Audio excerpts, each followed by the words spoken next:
বিসমিল্লাহ। আজকে পড়ব এশিয়া মহাদেশের বিশেষ অঞ্চলসমূহ। এশিয়া মহাদেশের বিশেষ অঞ্চলগুলোর মধ্যে প্রথমে আছে ইন্দোচীন। ইন্দোচীন হচ্ছে পূর্ব এশিয়ার একটা উপদ্বীপ। এটা হচ্ছে একটা উপদ্বীপ যে ভারত আর চীনের মাঝখানে অবস্থিত।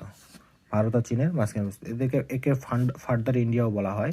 আর ইন্দোচীনের দেশ বলাই লাওস, কম্বোডিয়া আর ভিয়েতনাম। তাহলে ভিয়েতনাম, কম্বোডিয়া, লাওস এই তিনটার মাঝখানে যে এই ইন্দোচীন অবস্থিত।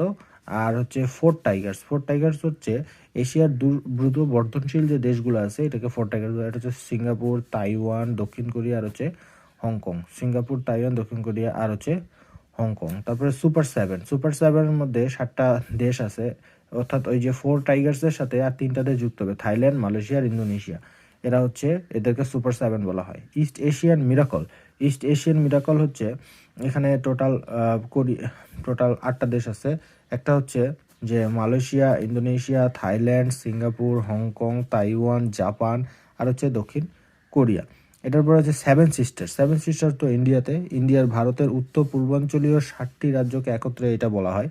তো এটা হচ্ছে আসাম, ত্রিপুরা, মেঘালয়, মণিপুর, মিজোরাম, অরুণাচল আর নাগাল্যান্ড। এই 7টাকে একসাথে বলা হয়।